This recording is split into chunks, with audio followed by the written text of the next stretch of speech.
Welcome back, everybody. Jonathan Welton here again with another special guest, and I am so excited to introduce my friend to you. I have been thinking about where we can go. There's so many different topics we can cover. I was thinking back, and one of the things that has so struck me about my friend that I'm going to tell you about is the fact that she has gone through some rough relationships over the years. She's experienced bad, abusive leaders and things like that, but she's always been able to maintain a soft heart. She's found her way back to trusting again, but not from a naive place, but from a place of wisdom and sharpness. And I just appreciate the leadership gifts that she carries. And so I am honored to introduce to you my friend Kelly. And I don't know how to pronounce your married last name. How do you say that? Otutu Daniel. And that's Nigerian, right? Yes. Fantastic. Otutu Daniel, is that right? Yeah, Otutu Daniel. So it was originally just Otutu, but then my husband decided to double barrel his name with his middle name, which is also his dad's name, i.e. Daniel, because he wanted to carry that on as a legacy for his dad, really. So we just have a long name now. Great. Oh, that's lovely. And people are probably hearing the accent. So Kelly, give us a little background for people who've never heard of you. Where do you live? Tell me a little bit about your life currently. So I'm based in the UK. I grew up in a city called Bristol. People still hear it, even though I'm now based I actually live in Essex, although I lived in London for the last 10 years, but we managed to buy outside of London. And they have a completely different accent here, so they definitely recognize, like, oh, you're not from around here, are you? No, I'm from the south of the UK. And yeah, so I'm kind of out here, just I work full time. I do ministry as well. Married for, well, coming up to actually 4 years in September. Wow, congratulations. Yeah. Wow. Right. And so I was raised in Nigeria, so sometimes I say that I'm Nigerian, but I don't think you can tell that from the accent. yeah, you don't look like a typical Nigerian to me. But I understand the world that you're in over there with the UK, and church world can be similar, but in a lot of ways can be very different sometimes. And so I'm really looking forward to hearing some different perspectives and some of your experience. One of the things that stood out to me was when Danny Silk's letter came out, releasing me from the restoration process back in June of 2021. A few months later, you had reached out and you had shared your heart that you and your husband love me, believe in me, are cheering me on. You also shared some of your own hurts and frustrations that you had experienced in relating with me, which I thought was really brave. A lot of people haven't done that, but the few that have, I just so honor and respect that. And I just thought, wow, this is fantastic. You shared some of your experience of going through relationships yourself that had been with narcissists and emotionally abusive people, and just how you had learned to recognize red flags and process all of that. But so the topic I want to cover today is more than just relationship, but even larger, thinking through the church and controlling leaders and controlling relationships. And here's some of Kelly's wisdom. So Kelly, where would you like to take us with that? Well, I guess I could start from when I was at church from a young age. I actually joined the church from when I was 14. So my nan's kind of influence, I always believed in God, but just never really went to the church until a family thing happened. But I guess I didn't start to experience how it can be so controlling until I got into a relationship in my early 20s. It was actually one of my ex-fiancés, and we met in the gym, funnily enough. I thought he was a bit of an idiot when we first met, if I'm honest, but you know, he was a personality and someone who wasn't a Christian, but I was always very evangelistic, and so I didn't really go in with the intention of like, oh, would I date this guy? It was definitely more that was really friendly. He's very sociable. He would talk to anybody. And he was very open to see what the church was about, what the youth group that I was serving at the time was about. And yeah, so he came along, got really involved. Really, no, he was an easy personality because he didn't need babysitting in terms of like, oh, this is my friend, you know, talk to them, or I didn't have to go to my friend and say, oh, could you make sure he's okay? He just blended in immediately when we got into a social group. And I like that about people, because I haven't got to babysit you. And so he got really involved, joined the guys in their groups, their days out, come on Sundays, come on Fridays for the youth group, everything. And I guess as we were building on our friendship, a relationship then blossomed out of it, and we started actually dating. I, at the time, was on the worship team, and I don't even think I guess our friends knew that we were dating. He was doing like this nurture course and kind of getting prepared to be baptized and everything. Things started to go a bit sour one day when a picture on his phone of myself was misconstrued. So this picture was just a headshot of me laying in my own bed with my eyes closed. I've taken a selfie with my eyes closed because I was proving a point that I'm in bed, it's still 10 o'clock, I've got the day off, you're at work, and I sent it to him. Nothing else of it. But my friend of mine happened to see him scrolling through his phone and saw this and thought, oh my gosh, they're in bed together and she's staying at his flat and blah, blah, blah. And so instead of approaching me as a friend, of which we had for several years, and saying like, oh, so like, how is your relationship going? How's it developing? And all that kind of stuff. And just even trying to like fish for stuff, it just didn't happen. Or even ask him, you know, you're friends with him, you've seen the picture, like, oh, can I see that again? Like, what was Kelly doing there? Oh, that's easy to explain. She had the day off. She's just teasing me, saying, you're at work, I'm still in bed, haha. But no. So the next I hear is, we need a meeting. So I'm meeting my friend that has now become, he wasn't, I don't think, a pastor at the time. I think he was assistant pastor, and he was being trained to become the pastor of the church.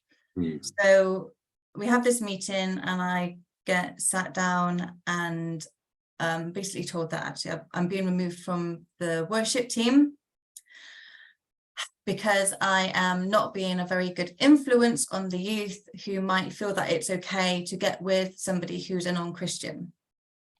So I'm obviously explaining that it wasn't my intention that it happens like that, but he's come into the church, he's actually made a dedication and commitment to God, and he's being baptized, and what more do you want? I didn't know it was a time limit that you had to be a Christian for 6 months, a year, or whatever. So that was really hurtful. Obviously it was a form of punishment, like, you've done something wrong. Did they even bring up the picture in that meeting, or? Yeah. Oh, they did. Okay. Yeah, but yeah, it did get brought up. I explained what that picture was about, and it got completely washed over.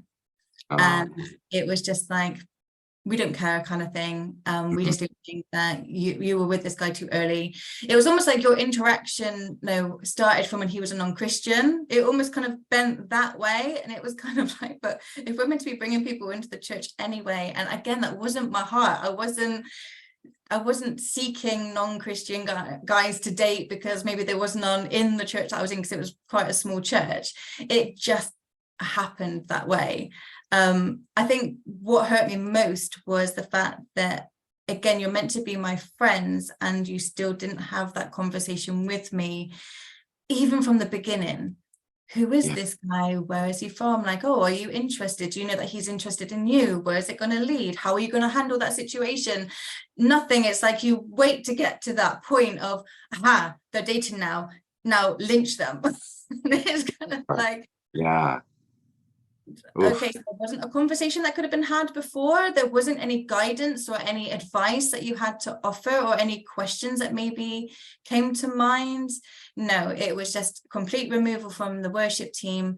I will review it in 6 months' time, Mm. and that's it. There was no support. There was no, let's meet once a week just to see how you guys are getting on. And I think it was just the most dangerous thing that you could have done, because anything that you're accusing me of, I could now go ahead and just do, because you've angered me so much and you frustrated me. And I didn't do that, but it was kind of like, actually people can retaliate, and they can feel like, wow, if I wasn't doing anything and this is how I'm treated, then I might as well have just done it. Mm. We've just gone ahead and just broke all the rules, and then at least that would have given you a reason to fire me from the team. Yeah. And what kind of message does that send to your boyfriend too, as far as how the church acts and treats people? Like, wow, that's, yeah, Yeah, that's a rough lesson to get before you've even been baptized. yeah. I mean, thankfully he did stick with it, and he did go along with the group, and maybe that was a part of me as well. I didn't want to cause any other unnecessary issues. I think I was processing a lot as well at that time, and I had already developed the skill to not lash out of emotion. I think Mm. I just saw so many friends do that. I saw them just kind of like fly off the handle when their emotions got so high, and then silly things could be said. And I guess on the outside watching this happen, could see that you're making yourself look foolish because Mm. your emotions are high, and now you're just saying anything, and now name calling and all the silly things come out. And Mm. I just thought, you know, that's one thing that I don't want to have said about me. I don't Yeah. want to just fly off and allow my emotions to control me, and yeah, give me a reason to go back and say sorry. And it's not even that I don't want to not say sorry, it's just if I'm creating that for myself, and why just save myself the hassle. I'm not Mm. having to like apologize for being stupid or say silly things. I'm Yeah. not saying that's never happened. I'm just saying that's just something to try and live by. And I guess for that particular occasion, I don't know. I think my friend was a little bit older, so there was always that respecting your elders kind of thing. I wanted to respect the leader of the church as well. You know, they should know more than you, and so maybe he had a point. Mm. I didn't really know where else to go. I didn't know where else to turn. I wasn't really at a place where it was like, fine, I'm going to find another church then. Mm. There was too much attachment because of the things that I'd gone through already to how me and mum ended up in that church. Gotcha. So I thought, all right, I'll wait out the 6 months and we'll see what happens. And nothing did happen. I still somewhat served in the youth. I cleaned. I cleaned after the evening. I served in the tuck shop. I always counted all the money, and I was quite happy to do that. I wasn't really pushing for a leadership role. Yeah. So that wasn't really an issue for me. I just wanted to remain, kind of who I am. 6 months come around, and I had a meeting with my friend. I kind of pulled him up and said, hey, it's been 6 months, so am I back on now? Thinking that was the rule. And I was told no, it was never grounded to be 6 months. It was as and when he felt. Mhm. That just leaves it so fluffy for me. I don't know at this point what I've got to prove. I don't know what my boyfriend at the time had to prove. I don't know. I had nothing to gauge or measure my behavior on. I don't even know what it was about my behavior that was supposedly wrong. It was just so open. I honestly, I have nothing else to say about it apart from just feeling so lost, because like there was no grid for me to work towards. And I didn't, in one hand it's like, but there wasn't anything for me to work towards because I hadn't done anything wrong. Two, there wasn't support and there wasn't any accountability, because you still didn't come back to me and say, no, let's meet weekly or fortnightly or whatever and just see how you guys are coming on. I really didn't know what the expectation was, but there clearly was one, and I had to guess. So Wow. Man, this really strikes a chord for me, because I relate to being in your position as well, of walking through a restoration process. And I say that with air quotes for our podcast listeners, but I say that way because I've been through two, and one was like 15 years ago or something. And in that process, I had the same lack of clarity, and I felt very similar at times, even in this process of the last 5 years, and lacking, like, what's your problem? Is your problem that you need attention? Well, you're supposed to be a leader. Leaders do stand in front of people and lead. So how do you do that without any attention? Or is the issue that you're manipulative and you're a liar? Well, yeah, that's true, but how do I get, like, all the different things that were pointed at by different people from different angles, which all have validity to them, but then the lack of clarity of how do I move forward, which was really what when I finally found Bulletproof Husband, there's such clarity in their program that made a world of difference. It was like, here's the 6 stages that you're going to walk through. Here's where you are right now. Here's where you are on the map. Here's what you need to do and work on inside yourself to rebuild yourself as a man in your relationships, become trustworthy, all of that stuff. And I think that so often people like your friend who's the pastor are also in that spot of like, well, I don't trust Kelly, and I don't know how to trust her again. I don't know how to rebuild this thing. So we'll just throw more time at it. And I hear that as the solution all the time. Well, John, you should stay out of ministry for 5 years, 10 years, 20 years, the rest of your life. And it's like, so you don't know how to trust again. I get it. I understand. But time doesn't fix it all by itself. It's more practical than that. And I think so often I really resonate with where you were at, of lacking that clarity when you were waiting and hoping and watching, and the confusion of that. And I've been on both sides of the fence here. So that experience is your early 20s, and then as you move forward, you had shared about another relationship. Was that soon after, or what happened with that one, that the relationship itself was controlling and toxic? So obviously things didn't work out with my ex fiance. And just to speak into that a little bit, so again, with the continuation of the support in the church, one thing, the assistant pastor, his brother and my friend were in a relationship, and a few years before that they actually had overstepped the line and got intimate when they were like 16, 17. So there was a whole restoration program for them.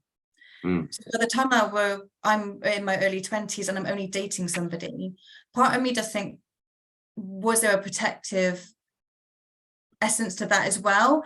But then you've already walked through a couple that have overstepped the line, and yet surely you should be practiced at this to make sure that talk to us and say, are you aware of certain boundaries, and can we just maybe set some things in place to help make sure that you both are on the same page and don't want certain things to happen, or like whatever that might be. So there was a bit of that which was like, I don't understand why I didn't quite get that kind of support. But then my ex-fiance at the time, he was a couple of years younger than me, but there was another girl within the church that caught his attention, and she would kind of bounce through different guys, unfortunately.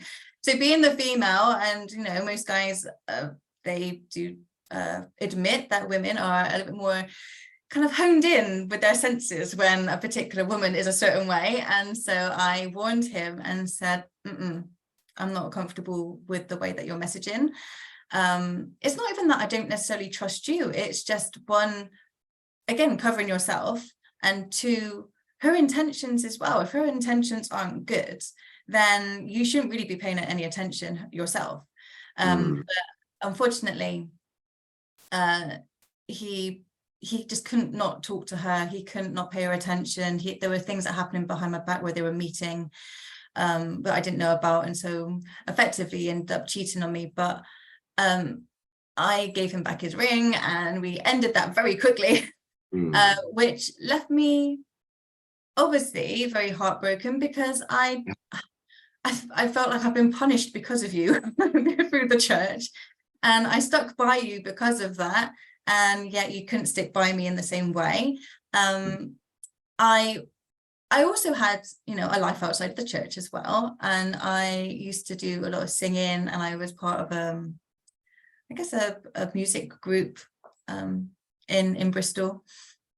And at that time I met my ex, who was also say an MC, used to produce music, and used to kind of rap and stuff like that.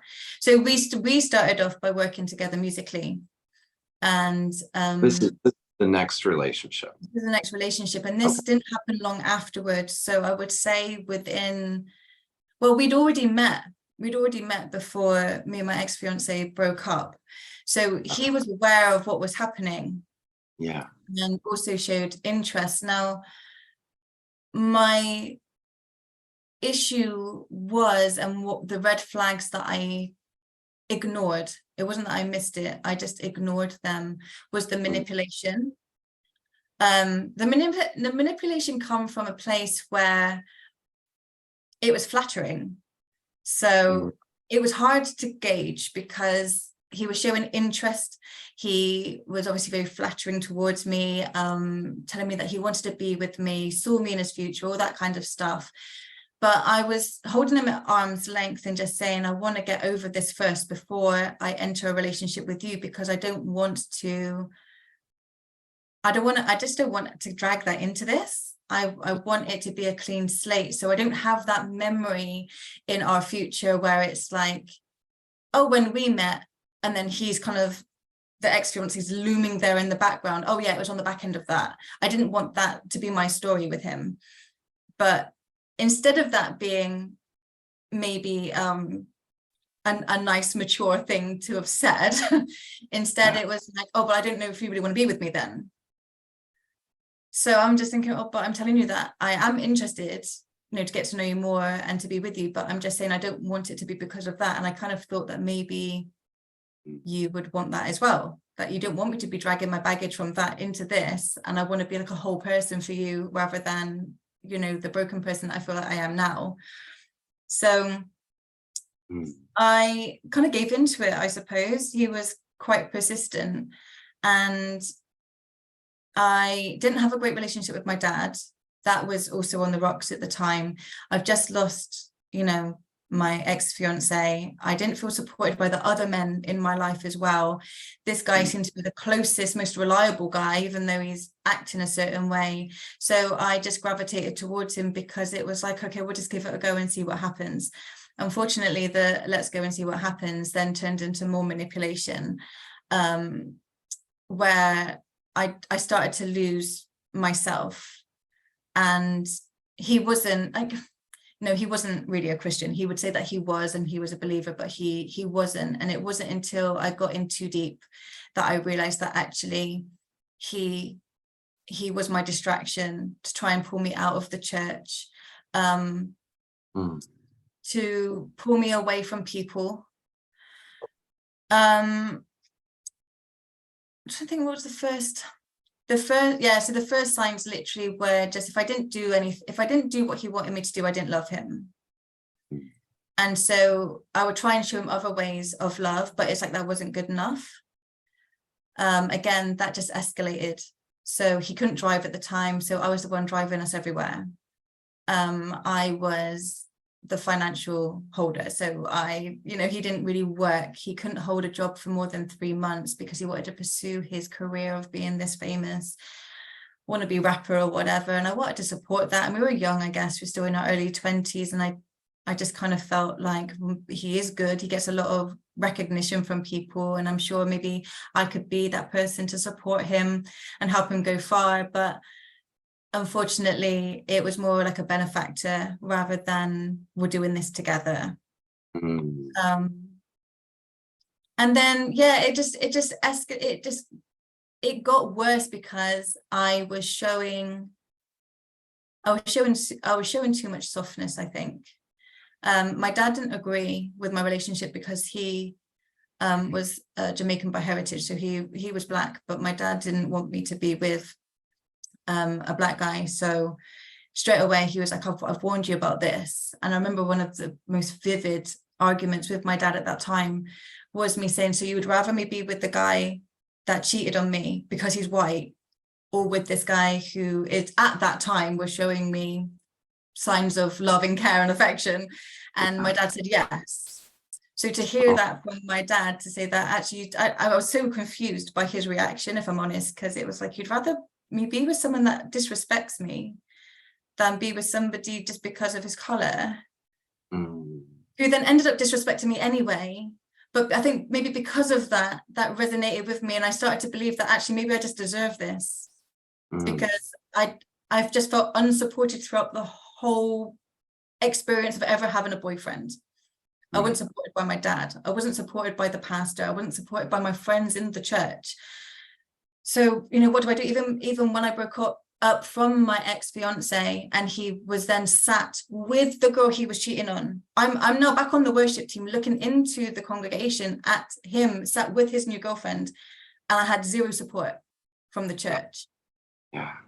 And so now I'm with this other guy, and again getting zero support. So it was just like, you know what, I just threw my hands in the air and I just said whatever. I'd lost all respect for myself. I was worthless. I had no use for myself. There was nothing that I could do right. I'm the taxi, by the way, but if I'm 5 or 10 minutes late, I would drop him off at his house, and he'd say, "Yeah, see you later, thanks." And I'm like, "What? So I'm not coming in?"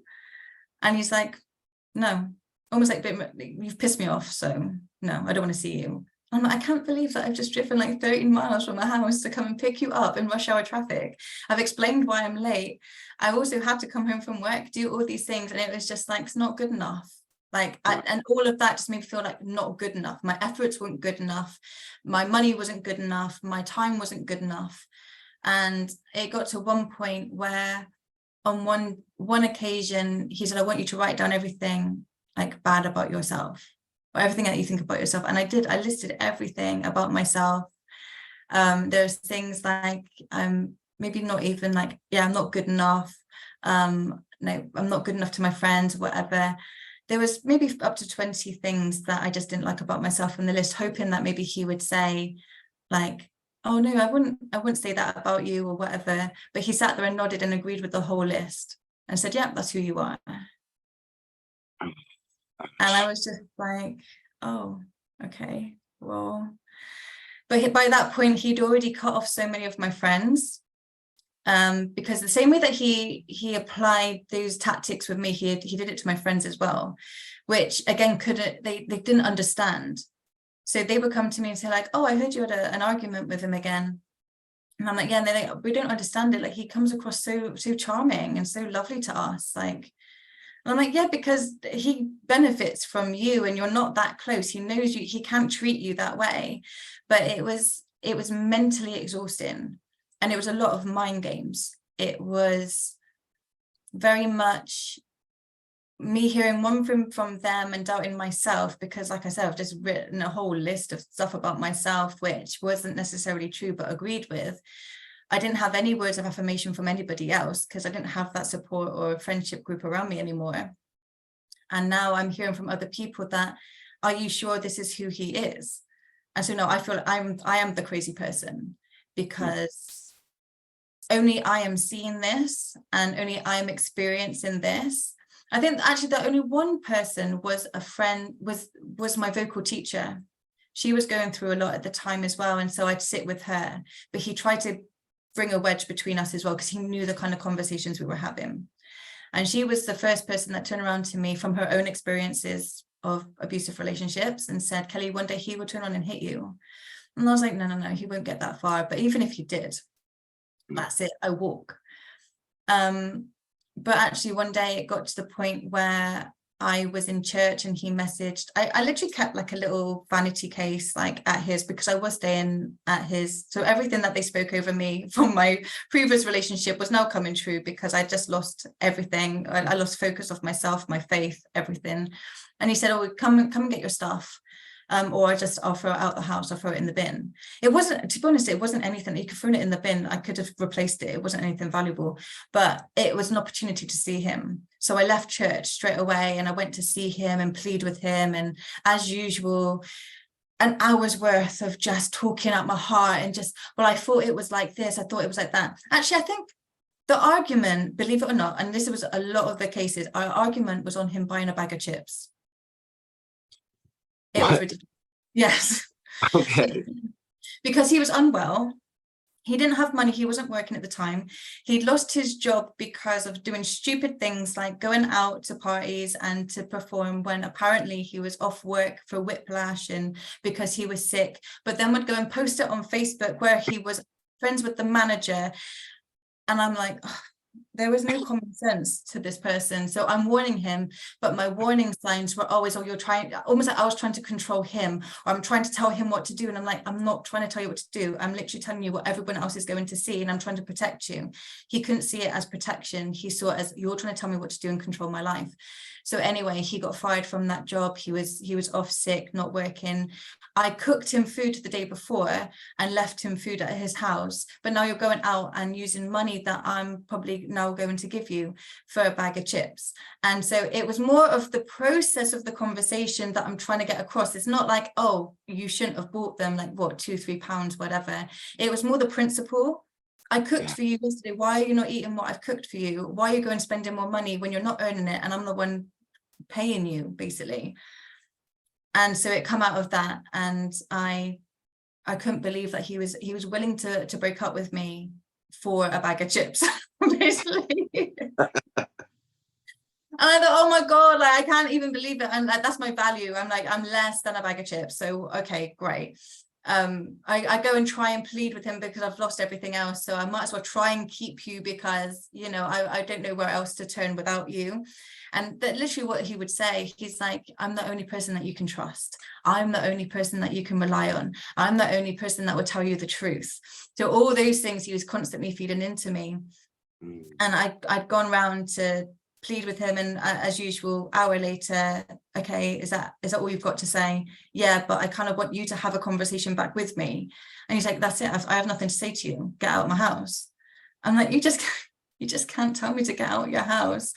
So he got physical with me. He tried to push me out the front door, but I managed to close it. So now I'm backed up against the front door, and instead of trying to push me out, he's now strangling me against it. At this point, I'm saying I can't breathe. And I'm literally looking at his eyes, trying to plead past the demon that I'm seeing in him, and trying to reach his heart and praying in my mind, thinking, God, I know I've done so much wrong right now, but like, I need you to get through to him. And being the eyes are your window to your soul, I'm looking at his eyes and I'm going, I cannot breathe. And he says, F you. I'm like, I don't know what's happening right now. So eventually he lets me go, but I run into the hallway and he turns around and punches me on my arm, and then starts grappling. We're just grappling. We're just kind of like fighting. Like he's just I'm trying to stay in. It's weird. Like even looking back at it, like I'm trying to stay in the danger zone because I almost feel like this determination to break through the wall that I'm seeing in you and try and prove to you how much I love you. And I want to make this work. I've sacrificed so much for you. I've lost a relationship with my dad because of you. I've pretty much lost my relationships at church and outside of church because of you. Like, at least please see what I've given up for you and don't let me have wasted all of this. And it just wasn't enough. It really wasn't enough. So fast forward now, I rushed to my friend's mum, who told me one day he's going to hit you. And like the wise kind of sage she was, I turn up at her door crying, and the first thing she said is, he hit you, didn't he? Oh my God. He's crying hard. Come in. So no, I don't know what to do. She had an event, so she took my car keys, she took my bag, she took my purse, she took everything. And she went, you cannot go anywhere. You're staying in this house until I get back. Actually, one of her friends also was with me, and she was like, Joe, stay with her until. So I followed him around the rest of the day, and I'm just like this little sheep, like in his car, don't know where to go. And then now it's kicking in, like my body hurts from where he's physically like hit me. But even that wasn't enough. He was actually performing that evening, and that's why she took my stuff, because she was like, you're not going to go and see him. But there was an addiction that almost come with it from my side. Yeah. And it's like I was addicted to him. I was addicted to the abuse. And I went to see him. I saw him perform. I didn't know how he was going to react, because a lot of the rules, again, were very fluffy.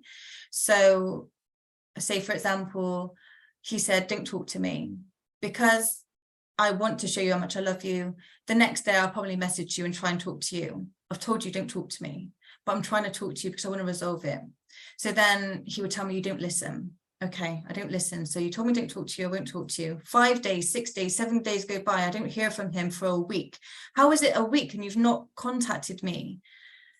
So then it's like, we didn't contact me. You obviously don't love me because you're not, you didn't call me, but you said don't talk to you. And whenever I've done that in the past, you said, so the rules always changed. It sounds like there was stonewalling that he was doing, but then when you'd reach out, he'd gaslight you. I couldn't win. I was never gonna yeah. win. Yeah, there was no chance of winning, and it's exactly that. So I talk to you, you're not listening because you're talking to me. Okay, I won't talk to you, but when will you talk to me? And very similar, again, going back to the whole church thing, it was like a time limit on it, or there wasn't a time limit on it, because it was like, when I'm ready. Okay, but when are you ready? Okay, it's been a week. Like, I don't think that's normal human behavior, that if you love somebody and you care about someone, that you're willing to let them just go without, like, a week, 2 weeks. I don't know. Well, how long do I wait for you? And then it's like, well, you didn't exactly come and talk to me, did you? Oh, good Lord. I don't know where I am with you then. I don't know what I'm doing. I'm really trying my best to do what you're asking of me to do.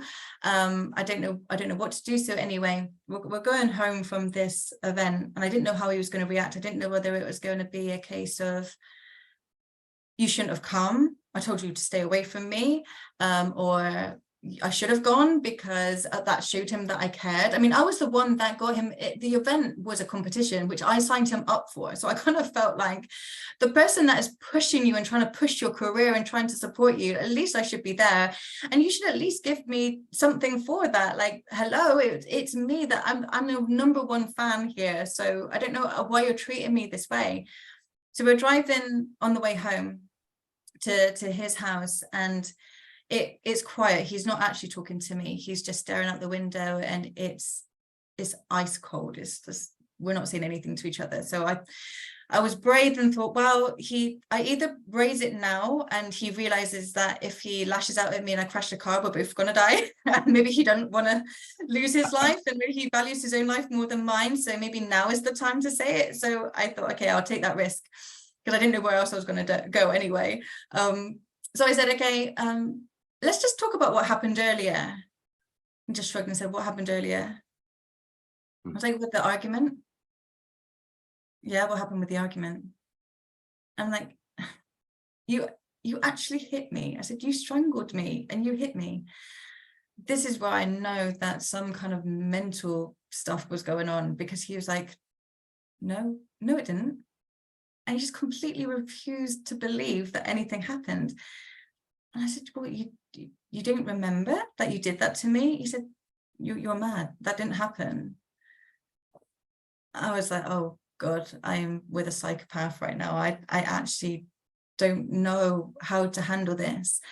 So we went home. I don't actually remember how the rest of that evening went, whether I just dropped him off and then went home myself, or whether I went in and spoke.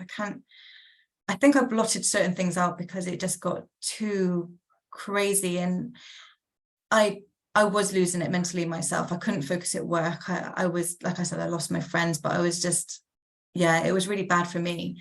On one occasion, I remember I got home and I was on my driveway in the car at 5:30 in the morning, and that's when my dad used to leave for work. And he came out and he said, if you don't sort yourself out, you're going to end up in a mental home. And I think that was a reality check for me, because it was like, yeah, how am I just sat I didn't know what to do, where to go, and just sat in the car at 5:30 in the morning. And I had to get to work. I had to be up by 7 to go to work that same day. And I can't keep taking time off work because I'm sick, because of the guy making me sick. So I ended up speaking to his mum. I actually really got on well with his mum. His mum really liked me, and she, again, I think there were certain things that maybe God was making happen that was just a reality check. So I was wearing a hoodie, like this is in summer, like July, and I'm wearing a hoodie to cover the bruises. And I took it off and I showed her, and I said, this is what you've done, because I think I might have had some bruising around my neck and on my arm. And I showed her, and she even said, I don't know where he got that from, because even though his dad wasn't around, there was a lot of dad hurt from his side, if I'm honest. There was obviously some disappointments, and I think some trauma from when he was perhaps 4, when his dad left and stuff, that it was unresolved. But it got to the point where I can't fix you. I'm clearly not the person that can help you. You're not listening to me. I can't fix you. Your mum is saying she doesn't know what to do with you. He'd formed certain tactics, but later on, when I was able to look back at it and realize certain things, he would get himself into a rage, and she would walk away from him and say, I can't talk to you when you're like this. But then she would never go back and resolve it. And I realized that's what he was hoping would happen with me. He didn't want to hear something I was saying. He didn't want me to retaliate or question, which is what I was always doing. I was questioning and trying to search deeper, because I wanted more. But he didn't want that. He wanted me to just go, okay, whatever, and walk away and then come back as if nothing had happened, i.e. the car situation. Nothing happened, Kelly. I didn't hit you. I didn't lay a hand on you. You're the crazy one. He just wanted to block everything out from his mind constantly. And she said to me, I know he's my son, but I think you're better off without him. For a mother to say that about her son, I just thought, wow, but I think it was the first time I felt respect from somebody, that actually you could do better and you don't actually deserve this. So yeah, it was a long process after that, but took me years to get over it and heal. Did you end the relationship, or what happened next with that? Did you? I moved to London. Oh, okay. We were still kind of trying to work things out. But I really wasn't doing well at work. I wasn't able to focus, and I needed to stimulate my brain. Like I felt I got to the end of something, an end of myself, and I needed to find myself again. And I wanted to push myself to be better, and maybe all that energy that I was pouring into him to try and make him better, I'd neglected parts of a lot of myself, not even parts of myself, but a whole lot of myself. And so I thought, actually, I want to go back and do a degree. And it was a bit later on. I was like 26, 27 at this point. And so I went back. I wanted to do a degree. I wasn't in a place to take on anything heavy. And like I said, I was in music already.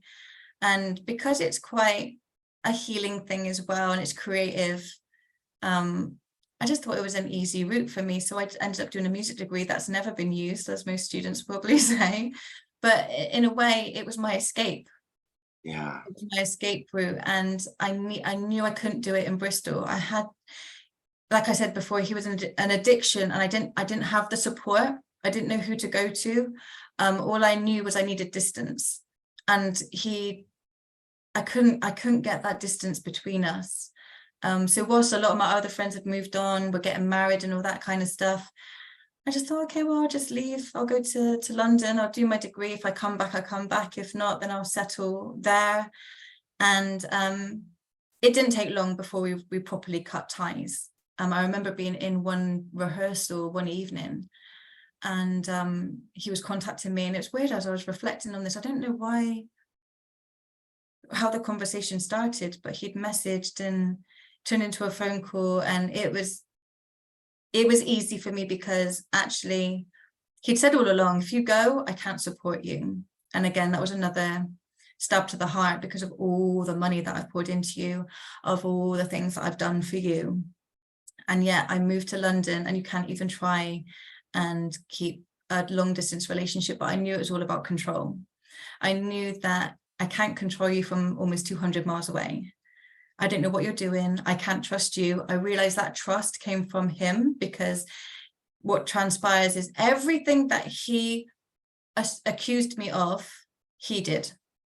So he gave me back the phone that I got out for him. He forgot to log out of Facebook, a whole bunch of messages to other women in there.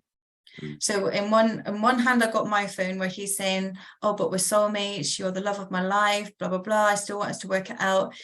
But yesterday you were telling this girl that you also want to meet up with her in a hotel for the weekends. So I'm just like this. Right. I don't know what is going on. And like before, I went back to Bristol when I visited, and I showed him both the messages and said, but you see it here. And he denied it and said, you're reading into it wrong. I don't know how I'm reading, I want to meet up with you in a hotel this weekend wrong. How can you translate that for me? It's not what it means, Kelly. It's not what it says. Do you know what? You're delusional. And by that point, I started to get that distance and find something for myself again, where I thought, I can't go down your mental route again. Like I literally could see how women can die in those situations. And I think what scared me was, before I met him, I was a teaching assistant for in a pupil referral unit. So this was a base where kids couldn't be handled in a mainstream school, and so it was a very small classroom of kids that had like really difficult emotional and behavioral needs. And I was talking to the girls, and I said, if a man ever lays a hand on you, walk away, like you are worth so much more. Because I was just like, words of affirmation were just flowing. I was just really trying to encourage them how beautiful they are and how they are successful, even if they don't feel like they are, because they're not doing the same GCSEs and the same qualifications that kids in the mainstream school would be doing. And yet, how did I find myself in this exact same situation? How am I here? And now I'm the one that can't walk away from it. And it was like, oh my God, it's just that, it's step by step. It was the little by little, that 1% kind of, he was never gonna ask me out on a date and then like, bye, see you later, boom, like, and punch me in my face. Because obviously that would have been like, hell no, and I'm not meeting up with you again, you're a lunatic. But just little by little, just step by step, just to kind of claw me in, remove some friends, take me out my comfort zone. Now you become my comfort zone. I was trapped, and I really didn't know how to escape that. Let's pause here for a moment, because first of all, I just want to honor you for sharing such a raw story, and that the bravery, the vulnerability is just beautiful. And so thank you for that.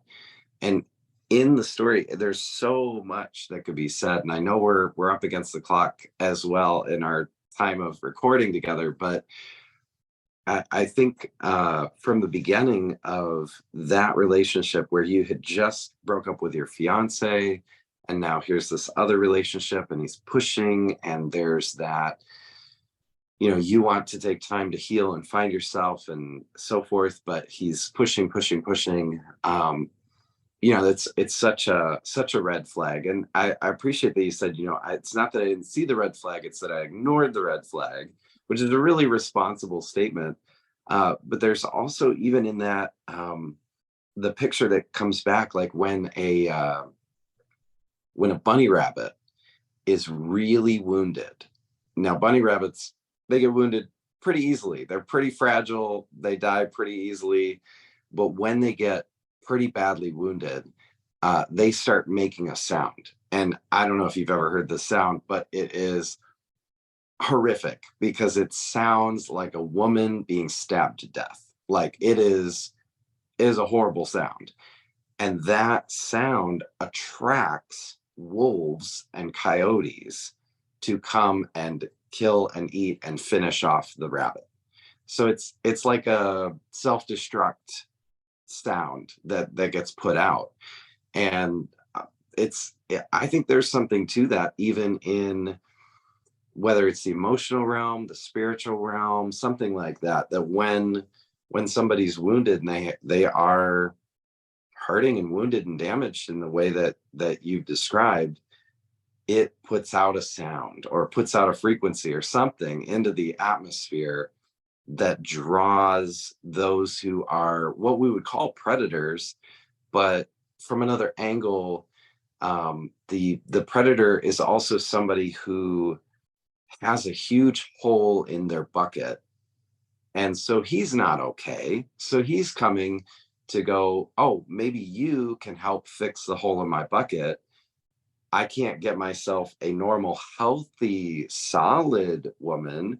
So instead, I'm going to be attracted to the sound of this rabbit that needs, you know, to be finished off. And so that sound that gets put out into the air releases something that draws the wolf and draws that, hole in the bucket person. And I think we all at different times can be on one side or the other. I've been on both sides. I don't know. I'm not saying everybody does both sides, but it's easy to understand both sides for me, because I've been really hurt and wounded by leaders and girlfriends and church and all of that over the years. And I've also drawn around and drawn to myself people that were hurting, because there was something that was meeting a need inside of me. And it was a toxic way of being a man, a husband, a leader. But it was just that dynamic and that wolf kind of thing that comes from the broken masculine. And it's powerfully dangerous. And so I recognize, both sides of that. I guess what I'm, because of time, I'm just gonna bring in one other question and hear where you take us, because what I don't hear in the Kelly that I know, because this is years ago that this happened, but the Kelly that I know, you don't carry around like, I'm a survivor, I'm a victim. Like, you don't have some of these labels over your identity. What did the healing process look like? And what are your thoughts on some of those labels, or people who carry that around with them? That's a great question, and really interesting, actually, because it's something that I've not necessarily noticed or recognized about myself either. The healing process was long, and it's so interesting that you gave that analogy about the rabbit and that attraction, because for many years I realized, and I know a lot of Christians don't like this particular saying, but about the law of attraction, but it literally was that was happening to me afterwards. So just to speak very Mm, briefly to that, because that's a whole other mess that came out of when I first then moved to London, was I cannot describe or explain to you quite how this gaping hole, or this portal that had been opened even spiritually based on what I'd gone through. My friend, I was attracting every single wrong guy. And it was mhm. weird, because my ex had left me saying, no one else is going to want you. But then I come to London and it felt like everybody wanted me. And it sounds really arrogant, but it wasn't for the right reasons. Right. It's a It was pack of wolves. Yeah. literally, I would be walking down the street and some guy would just come up to me and just start chatting. I've never experienced that before. I would be on the bus and a guy would just start talking to me. I'd be anywhere. Now, when I started getting closer to some of my other friends, and they're just like, and I would start to tell them, like, oh, I met this guy, he ended up being the same. A month later, oh, he ends up being the same. Oh, this one ends up being the same. They're like, Kelly, you need to stop meeting guys in clubs. And they just thought it was just in the club, because I was doing some part-time work in clubs to fund myself whilst I was at uni. I went, it's not just that. Yeah, I've met some idiots in the club, but I'm like, this is on the street, this is in the supermarket, this is on the bus, this is anywhere. And it wasn't until one day that they witnessed it. I was on my way. So Nigerians have this thing that after you have a baby, there's 8 days and you have a baby naming ceremony. And so our friend of ours had a baby and they're doing the naming ceremony. So we're walking through Peckham, and me and my other two friends. They were just walking together, just chatting, and all of a sudden, this African guy from across the street, he must have come out of church from somewhere, just starts shouting. And he was going, hey, white girl, are you married? Are you? And he came up and he grabbed my hand and kissed my hand. He was like, I just started like, oh my God, you're so beautiful, blah, blah, blah, blah. His friend come up and he was like, I'm so sorry. Started striking his friend. I look at it was just like, thank you, Lord. Because I look at my friends, I go, do you see what is happening? I go, this is not normal. This is not normal behavior. You can't take me anywhere. Yeah. You can't do it. I am just attracting all the weirdos. Like, what is going on? Oh my, they were just like, okay, we believe you. And I think it was from things like that I realized I'm still not there. I'm still not healed. And it was very uncomfortable because now I'm in my 30s and I'm getting older and, I'm finding my relationship back with God again. But now all of a sudden the noise is getting quiet. So now I feel less attractive because I'm not even attracting the weirdos. And so I'm going out on the bus, no one's talking to me. I'm going out on the street, no one's talking to me. I might get the odd message on Facebook from someone or whatever, or Instagram, but it wasn't as loud. And so I went through a season where in my healing, I felt very alone and I felt very unattractive still. And it was really uncomfortable because all that stuff, I had things to balance and I had things to work through and process, because then I started hearing my ex again saying, no one will want you. Well, it looks that way because no one's even talking to me. So it was really hard. It was kind of like I'd flip on one side, then I'd flip back to the other side. And then my mind was like on a tennis court. 1 minute I feel really healthy, next minute I'm feeling really low about myself again. Then I'm feeling like, no, actually I feel good, but yeah, it's looking quite quiet on the guy front. Like, I don't know what's going on. Am I ever going to get married? It was really weird. But it wasn't until my relationship got better with God, and basically I gave him an ultimatum. It was my spiritual life that had to be fixed first. And I'll just be open and just say, I just gave God an ultimatum. I just said, it's not you that I'm giving up on necessarily, it's church. I was fed up of just getting the general, you'll be all right, yeah, just pray, you'll just read your Bible, just... I'd gone up and I went to just release my heart onto one. I actually went back to one friend in Bristol, blurted out everything that I was doing. I had no follow-up. And I thought, okay, I'm not doing that again. I went to do it one more time. That friend didn't give me time. I thought, I'm not going to do it again. So I was vulnerable. I didn't want to let out all of this stuff that I'm doing that is wrong, to now not get the right support. And so it become very individual. And out of that, I guess it was God. And it was just a case of, I was talking to my mum a lot more. She introduced me virtually on YouTube to Todd White, and then you came up as well. And so I started listening to your teachings. And I just got into a much better place spiritually first. I was still doing some of the things I wasn't meant to be doing. But do you know what I felt in my spirit? God said that that wasn't the main thing for me. It wasn't the fact that I was sleeping with different guys. It wasn't the fact that I was smoking weed even. It wasn't the fact that I was doing all of these things to try and heal and try and feel love and try and just numb myself and escape. Everything was escapism.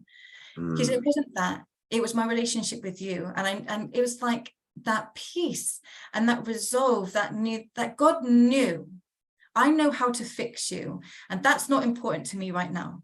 Your behavior is not important. It's you. And it's working on that deep stuff on the inside. And then that's what started to heal me. And it wasn't until then that other stuff started to look ugly. The other stuff started to feel uncomfortable, to the point where I remember the last time that I was smoking with somebody, and I manifested. And I had the song, I had Stephanie Gretz singer in my head. She's singing, Holy Spirit, you're welcome here. And it was going over in my mind. And I started rocking. And the guy was a Christian, but he wasn't like that kind of Christian. And I just felt this in my stomach, almost like someone was punching me, like that kind of tension. And then Holy Spirit said to me, now you have to choose. you can't have both worlds. Now you have to choose. And I was like, yeah, because I already knew actually I didn't want this. I was fighting it as well. I was like, no, I don't want to smoke it. I don't want to smoke it. But even being in that atmosphere just made me feel some kind of way. And I then just felt like I can't do this anymore. And that was it. That was literally the line in the sand. And that was it. I was healed. But to say that I don't know, the victim thing, me dragging it around, it's not attractive to me. I'm not attractive to people that are like that still. The whole survivor thing, I'm not the only one. I'm not the only person that goes through this.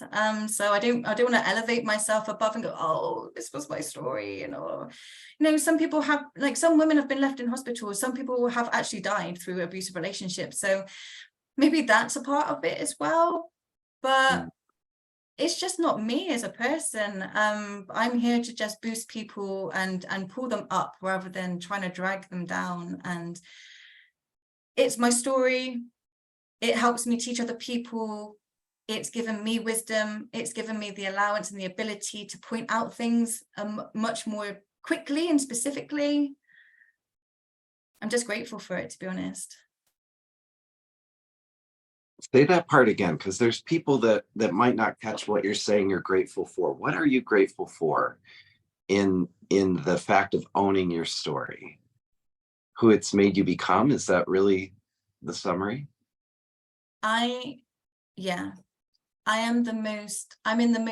sure there's more that God will do. I'm not saying I'm 100%, but to be able to sit here now, I'm the most secure I think I've ever been in my life, where I've been taken through seasons where it's not about popularity.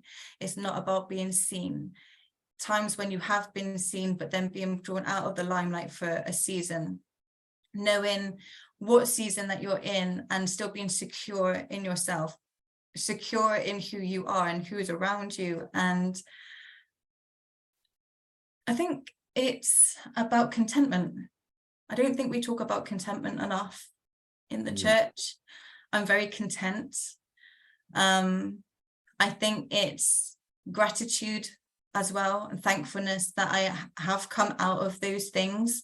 Forgiveness as well has caused me to, believe it or not, I've even spoken to my ex since. We don't have long conversations, and it's probably been years, but we, every now and again, something will come up in a conversation, or there would just be a random hi, and there's nothing. And the thing is, what feels so different is that I know that he knows there's no hold on me.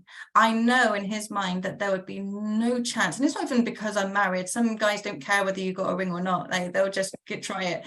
But I know that there's nothing because of what I carry and because of what literally exuberates from me. I know that there's a confidence that I didn't have before. There's a stability that I didn't have before. That wound is closed. And so it's more that a shield has been put in front of that hole that is naturally just deflecting off of that. So I'm not worried if I fall under another narcissistic leader again. I am very happy to address it and just walk away. If it's not for me to try and fix that person, or if I approach them and they're not going to listen, and I do my due diligence in terms of, okay, is it my purpose to try and protect the congregation? Is it for me to raise it with the rest of the leadership? As long as I say my point and then walk away, it's for you to deal with that information. Even Jesus walked past people. He's like, I can't do everything, and it's your own responsibility, and you have to take ownership of some things. So I think it's just that. I think it's just whatever I'm meant to deal with, I will. Whatever I'm not, I won't. And I like to live simple. I don't think we should overthink or overcomplicate things. So for me, it's just, I want a simple life. If I don't need to be there, I will happily move church, or I will leave that leadership, and that is fine. So I don't know if that really answers the question, but it does. And there's a word you haven't used, but it's at the core of a lot of what you're saying, is authenticity. And it's really like the picture I get with it, that we use quite often in the men's group, is if you're running a marathon and somebody jumps out of the bushes and puts 9 bullets through your chest, and you somehow survive, and now you're laying in a hospital bed, you're still a marathon runner. You're just not running a marathon at the moment. You just have all these wounds that have to be healed and recover and rehab and everything so that you can run a marathon again. But you're still a marathon runner underneath it all at your core.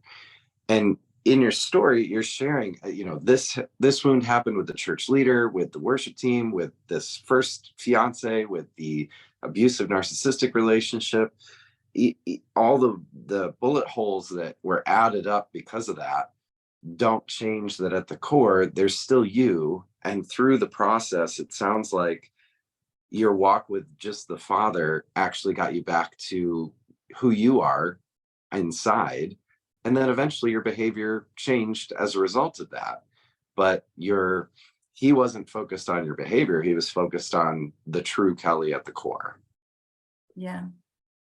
I Beautiful. was so confused by that. I thought, but God, why are you not stopping me from doing this? Or why are you not helping me to stop doing these things? Like, it had already become a desire to not do it, but I didn't know why he wasn't fully putting the gate on it and just saying like, no, you're not doing that anymore. It really felt very much of a shrug from God, just kind of like, let's work on this first, and then we'll get to that. Yes. And I'm sure Jesus was just as surprising to the tax collectors and the prostitutes and everybody. Like, why aren't you yelling at me for, ripping people off or whatever? And it's, I'm gonna love you first. So, Yeah. beautiful. Well, Kelly, where can people find you and more of what you're up to with ministry and all of the things in your world at the moment? You can find me on most social media platforms. So I'm on Facebook. You find me as Kelly Kellz, in brackets, Kelly Otutu Daniel, for those that couldn't necessarily find me. I'm Kelly Kellz Official on Instagram. And I do have a ministry called Army Rising, but like I said earlier, it's a little bit dormant at the moment. We're just working through that and what that's going to look like. But it's called Army Rising Ministries. So again, you'll find a page of that on Facebook and also on Instagram as well. Wonderful. Wonderful. Well, thank you, Kelly. Appreciate you sharing so much and so raw and honest. And that's who I know you to be. So I appreciate you sharing yourself with all of our listeners and viewers. And guys, go find her on social media, Kelly Kellz, which is Kellz. That's what you're going to look for. And you could also look in my friend list. If you can't find her, she's on my friend list somewhere. So, all right. Thank you, Kelly. Have a great day. Thank you so much for the invite. Really appreciate it.